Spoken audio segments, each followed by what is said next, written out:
Vamos dar início à nossa leitura do dia. Estamos no dia 32 da leitura da palavra. E as escrituras do dia hoje são Êxodo capítulo 13, versículo 17 ao capítulo 15, versículo 19. Também vamos ler Mateus capítulo 21, versículo 23 ao 46. Depois vamos ler também Salmos capítulo 26, do versículo 1 ao 12. E por último, Provérbios capítulo 6, do versículo 16 ao 19. Vamos dar início à nossa leitura, lendo o Êxodo capítulo 13, versículo 17 ao 15, versículo 19. Deus guia o povo pelo caminho. Quando o faraó deixou o povo ir, Deus não os levou pelo caminho da terra dos filisteus, embora fosse mais perto, pois disse, para não acontecer que, vendo a guerra, o povo se arrependa e queira voltar para o Egito. Porém, Deus fez o povo rodear pelo caminho do deserto, pelo Mar Vermelho. Os filhos de Israel saíram do Egito, organizados como um exército. Moisés levou consigo também os ossos de José, pois esse havia feito com que os filhos de Israel jurassem solenemente, dizendo, Deus certamente visitará vocês. Quando isso acontecer, levem os meus ossos daqui. Os israelitas partiram de Sucote e acamparam em Etã, à entrada do deserto. O Senhor ia diante deles durante o dia numa coluna de nuvem para os guiar pelo caminho, e durante a noite numa coluna de fogo para os iluminar, a fim de que caminhassem de dia e de noite. A coluna de nuvem nunca se afastou do povo durante o dia, nem a coluna de fogo durante a noite. A travessia do Mar Vermelho. O Senhor disse a Moisés, diga aos filhos de Israel que voltem diante de Pi-Hahirote, entre Migdol e o mar, diante de Baal e Zefon, em frente a esse lugar, junto ao mar, vocês acamparão. Então Faraó dirá a respeito dos filhos de Israel, estão desorientados na terra, presos no deserto. Eu vou endurecer o coração do Faraó para que os persiga, e serei glorificado em Faraó e em todo o seu exército. E os egípcios saberão que eu sou o Senhor, e eles assim o fizeram. Quando foi anunciado ao rei que o povo fugia, ele e os seus oficiais mudaram de ideia a respeito do povo e disseram, que é isto que fizemos, permitindo que Israel nos deixasse de servir. E Faraó aprontou seu carro de guerra e levou consigo o seu povo. Levou também 600 carros de guerra escolhidos e todos os outros carros de guerra do Egito com capitães sobre todos eles. Porque o Senhor endureceu o coração de Faraó, o rei do Egito, para que perseguisse os filhos de Israel.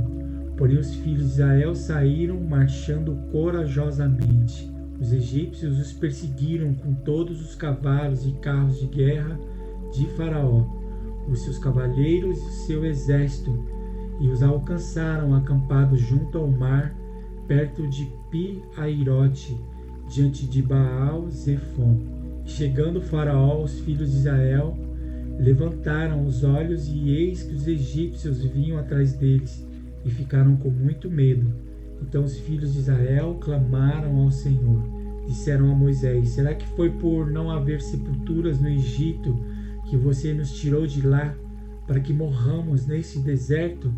O que foi que você fez conosco, tirando-nos do Egito? Não foi isso que dissemos a você no Egito. Deixe-nos em paz para que sirvamos os egípcios, pois teria sido melhor para nós servir os egípcios do que morrer no deserto. Moisés, porém, respondeu ao povo, não tenha medo, fiquem firmes e vejam o livramento que o Senhor lhes dará no dia de hoje, porque vocês nunca mais verão esses egípcios que hoje vocês estão vendo.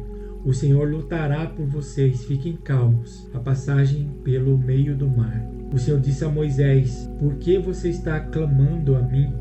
Diga aos filhos de Israel que marchem, e você levante o seu bordão e estenda a mão sobre o mar. As águas se dividirão para que os filhos de Israel passem pelo meio do mar em seco. Eis que vou endurecer o coração dos egípcios para que venham atrás de vocês e entrem no mar. serei glorificado em Faraó e em todo o seu exército, nos seus carros de guerra e nos seus cavalheiros. E os egípcios saberão que eu sou o Senhor, quando for glorificado em Faraó, nos seus carros de guerra e nos seus cavalheiros. Então o anjo de Deus, que ia diante do exército de Israel, se retirou e passou para trás deles. Também a coluna de nuvem se retirou de diante deles e se pôs atrás deles, e ia entre o exército dos egípcios e o exército de Israel. A nuvem era escuridão para os egípcios, mas iluminava a noite para o povo de Israel. Assim que durante toda a noite os dois exércitos não puderam se aproximar. Então Moisés estendeu a mão sobre o mar, e o Senhor pôs um forte vento leste que soprou toda aquela noite, fez com que o mar se retirasse, tornando-se terra seca, e as águas foram divididas. Os filhos de Israel entraram pelo meio do mar seco, e as águas foram qual muralha à direita e à esquerda deles. Os egípcios que os perseguiram entraram atrás deles, todos os cavalos de Faraó, os seus carros de guerra e os seus cavaleiros, até o meio do mar. Na vigília da manhã, o Senhor, na coluna de fogo e de nuvem, viu o acampamento dos egípcios e criou um alvoroço no acampamento dos egípcios. Emperrou as rodas dos carros dos egípcios, fazendo com que andassem com dificuldade. Então os egípcios disseram: vamos fugir da presença de Israel, porque o Senhor está lutando por eles contra os egípcios. Os egípcios morrem no mar. O Senhor disse a Moisés: estenda a mão sobre o mar, para que as águas se voltem sobre os egípcios, sobre os seus carros de guerra e sobre os seus cavaleiros. Então Moisés estendeu a mão sobre o mar, e o mar, ao romper da manhã, retomou a sua força. Os egípcios fugiram de encontro a ele, e o Senhor jogou os egípcios para dentro do mar. As águas voltaram e cobriram os carros de guerra e os cavaleiros de todo o exército de Faraó, que os haviam seguido no mar. Nem ao menos um deles escapou com vida. Mas os filhos de Israel caminhavam a pé enxuto pelo meio do mar, e as águas lhes eram quais muralhas, à sua direita e à sua esquerda. Assim o Senhor livrou Israel naquele dia das mãos dos egípcios, e Israel viu os egípcios mortos na praia do mar. Israel viu o grande poder que o Senhor havia usado contra os egípcios. E o povo temeu o Senhor e confiou no Senhor e em Moisés, seu servo. O cântico de Moisés. Então Moisés e os filhos de Israel entoaram este cântico ao Senhor. Cantarei ao Senhor porque triunfou gloriosamente. Lançou no mar o cavalo e o seu cavaleiro. O Senhor é a minha força e o meu cântico. Ele se tornou a minha salvação. Este é o meu Deus, portanto, eu o livrarei. Ele é o Deus de meu pai, por isso o exaltarei. O Senhor é homem de guerra, Senhor é o seu nome. Lançou no mar os carros de Faraó e os seus exércitos, e os seus capitães afogaram-se no mar vermelho. As águas profundas os cobriram, desceram as profundezas como pedra. A tua mão direita, ó Senhor, é gloriosa em poder. A tua mão direita, ó Senhor, despedaça o inimigo. Na grandeza da tua excelência, derrubas os que se levantam contra ti. Envias o teu furor, que os consome como palha. Com o sopro das tuas narinas, amontoaram-se as águas. As correntes pararam em montões. As águas profundas se tornaram sólidas no coração do mar. O inimigo dizia: perseguirei, alcançarei, repartirei os despojos. A minha alma se fartará deles.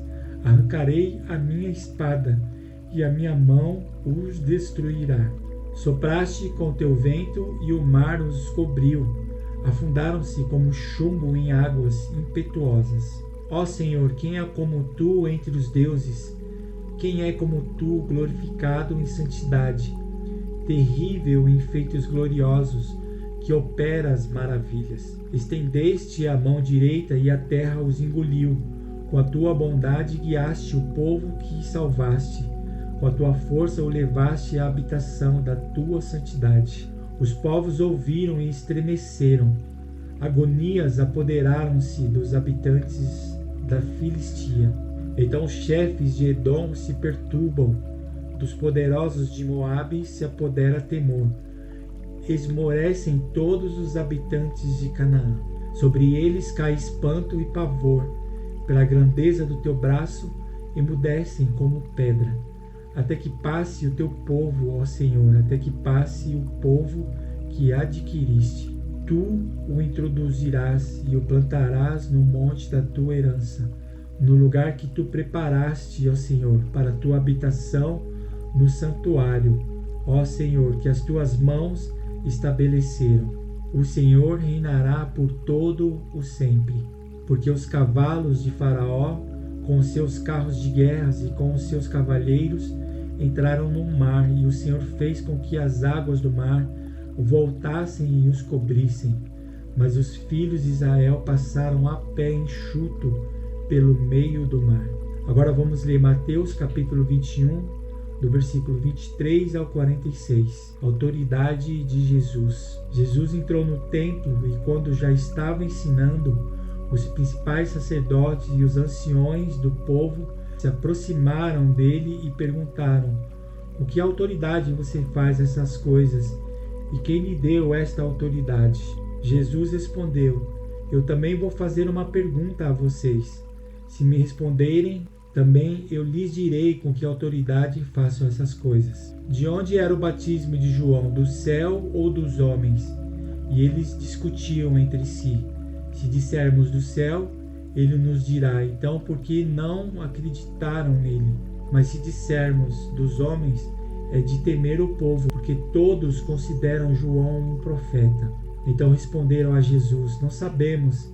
E ele, por sua vez, lhes disse: então eu também não lhes digo com que autoridade faço estas coisas. A parábola dos 2 filhos. O que vocês acham? Um homem tinha 2 filhos. Chegando-se ao primeiro, disse: filho, vá hoje trabalhar na vinha. Ele respondeu: não quero ir. Mas depois, arrependido, foi. Dirigindo-se ao outro filho, o pai disse a mesma coisa. Ele respondeu: sim, senhor, mas não foi. Qual dos 2 fez a vontade do pai? Eles responderam: o primeiro. Então Jesus disse: em verdade lhes digo que os publicanos e as prostitutas estão entrando no reino de Deus primeiro que vocês. Porque João veio até vocês no caminho da justiça e vocês não acreditaram nele. No entanto, os publicanos e as prostitutas acreditaram. Vocês, porém, mesmo vendo isso, não se arrependeram depois para acreditar nele. A parábola dos lavradores maus. Escutem outra parábola. Havia um homem dono de terras que plantou uma vinha, pôs uma cerca em volta dela. Construiu nela um lagar, edificou uma torre e arrendou a vinha a uns lavradores. Depois ausentou-se do país. Quando chegou o tempo da colheita, o dono da vinha mandou seus servos aos lavradores para receber o fruto que cabiam a ele. Mas os lavradores agarraram os servos, espancaram um, mataram o outro e apedrejaram ainda outro. O dono enviou ainda outros servos em maior número, e os lavradores fizeram a mesma coisa com eles. Por último, o dono da vinha enviou-lhes o seu próprio filho, pensando: o meu filho eles respeitarão. Mas os lavradores, vendo o filho, disseram uns aos outros: esse é o herdeiro, venham, vamos matá-lo e ficar com a herança dele para nós. E agarrando-o, lançaram-no fora da vinha e o mataram. Quando, pois, vier o dono da vinha, que fará aqueles lavradores? Eles responderam: fará perecer horrivelmente aqueles malvados e arrendará a vinha a outros lavradores que lhe entregarão os frutos no tempo certo. Então Jesus perguntou: vocês nunca leram nas Escrituras a pedra que os construtores rejeitaram? Essa veio a ser a pedra angular. Isso procede do Senhor e é maravilhoso aos nossos olhos. Portanto, eu lhes digo que o reino de Deus será tirado de vocês e entregue a um povo que lhe produza os respectivos frutos. Todo o que cair sobre esta pedra ficará em pedaços, e aquele sobre quem ela cair ficará reduzido a pó. Os principais sacerdotes e os fariseus, ouvindo essas parábolas, entenderam que Jesus falava a respeito deles. E embora quisessem prendê-lo, tinha medo das multidões, porque estas o consideravam como profeta. Agora vamos ler Salmos, capítulo 26, do versículo 1 ao 12. Oração de um justo. Salmo de Davi. Faza-me justiça, Senhor, pois tenho andado na minha integridade e confio no Senhor sem vacilar. Examina-me, Senhor, e prova-me. Sonda o meu coração e os meus pensamentos. Pois a tua misericórdia tenho-a diante dos olhos e tenho andado na tua verdade. Não me tenho assentado com gente falsa e com os hipócritas não me associo. Detesto a assembleia dos malfeitores e com os ímpios não me assento. Lavo as mãos na inocência e assim andarei, Senhor, ao redor do teu altar, para entoar com voz alta os louvores e proclamar todas as tuas maravilhas. Eu amo, Senhor, a habitação da tua casa e o lugar onde a tua glória reside. Não colhas a minha alma com as dos pecadores, não colhas a minha alma com a dos pecadores, nem a minha vida com a dos sanguinários, em cujas mãos há crimes e cuja mão direita está cheia de subornos. Quanto a mim, porém, ando na minha integridade. Livra-me e tem compaixão de mim. O meu pé está firme em terreno plano. Nas congregações bendirei o Senhor. Agora vamos ler por último Provérbios 6, do versículo 16 ao 19. 6 coisas o Senhor Deus odeia, e uma sétima a sua alma detesta: os olhos cheios de orgulho, língua mentirosa, mãos que derramam sangue inocente, coração que faz planos perversos, pés que se apressam a fazer o mal, testemunha falsa que profere mentiras e o que semeia discórdia entre irmãos. E aqui encerramos a nossa leitura do dia. Obrigado mais uma vez por sua participação. E amanhã estaremos aqui novamente dando continuidade na leitura da palavra. Que Deus abençoe o seu dia. Um grande abraço e até amanhã.